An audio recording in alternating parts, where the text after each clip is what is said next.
into your kind of witching and... Yeah, so I don't define myself as much as a Wiccan, as more as just a witch.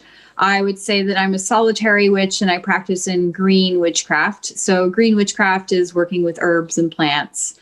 It's a very nature-based belief for me. So from even when I was really young, I've always felt a really deep connection with the earth.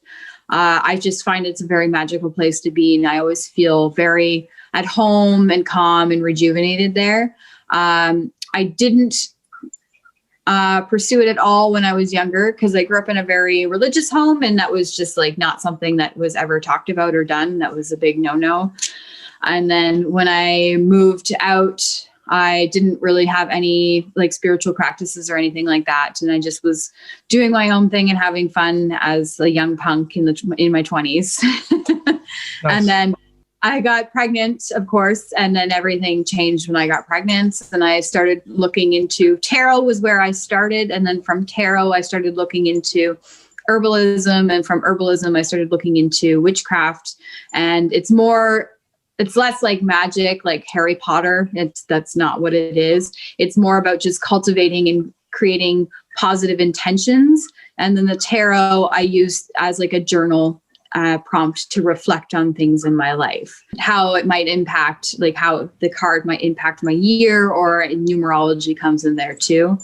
So this year I am in my hermit year, which means that it's about internal reflection and really cultivating like more of my spiritual practice. It's a very broad, eclectic belief that I have.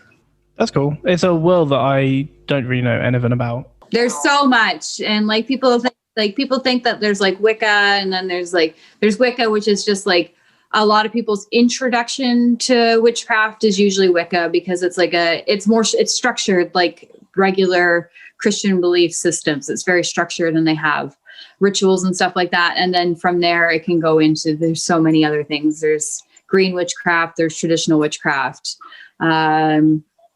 Like, I don't even know. I don't have any traditional witchcraft because my family is from the Netherlands, which is a very, any of the pagan practices were pretty much stomped out by the Christians. So it's a very Christian base that I grew up with. Gotcha. I actually didn't really know there was a difference between Wicca. I think I've heard the word Wicca from things like Sabrina and stuff like that. So I didn't realize there was... Yeah. So it's kind of like, it birthed out of like a feminist movement, Wicca, in like I think it was like the 60s, maybe a little bit earlier than that. And then it's like, it's more structured. It has more structure to it, where there's just, it's more structured. And then witchcraft, you can make it whatever you feel like it connects with you.